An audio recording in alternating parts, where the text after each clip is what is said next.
ओडिया माटीर झील आम समस्तंकर प्रिय एवं सम्मानस्पद महामहिम राष्ट्रपति प्रथम थर पई ओडिशा विधानसभा को संबोधन करेंगे।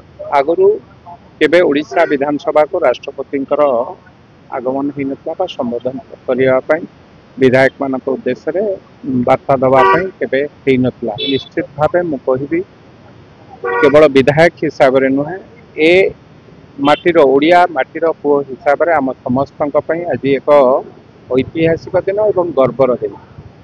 देशर महामहिम राष्ट्रपति पृथ्वीर सर्वश्रेष्ठ गणतंत्र राष्ट्र नेतृत्व जितेबाला विधानसभा को आसुंच मु तो कहि आम एक भाग्यर कथा। आम विधायक दल मत निर्विशेष आज बीजेपी बीजेडी कांग्रेस किसी ना आज आम समस्त एकत्रित ए राज्यर विकास हम एवं महामहिम राष्ट्रपति कौन ए राज्य उद्देश्य वार्ता देवे से कथा हूँ सबुठ गुरुत्वपूर्ण। निश्चित भाव आम समस्ते मिलित भाव सांगे विधानसभा रही अभिभाषण शुणी सारापर सांगे फटो उठेबार कार्यक्रम रही सब कथा मु भावुची आमपाई एक भाग्यर कथा।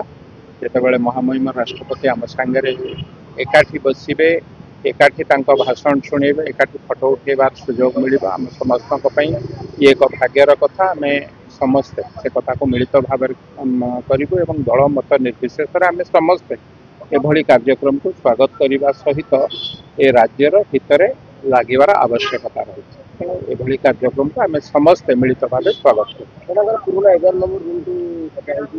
हाँ तापर अभिभाषण पर किसी समय से जितेबाला ओडिशा सरकार मंत्री थिले जो चैम्बर बसंती 11 नंबर रूम ताको मध्य सजा जाइए किसी समय से स्मृति की अनुभव करने पुराणा स्मृति की मन पकड़ापी से रूम को मध्य किसी समय जीवे से अभिभाषण पर निश्चित भाव मनीष जितेबाला इतने ऊपर को जाए ता पूर्व जहाँ जो सब स्मृति रही है से कथा को मन पकड़ापी मु भावुची ए सरकार दायित्व जेहेतु से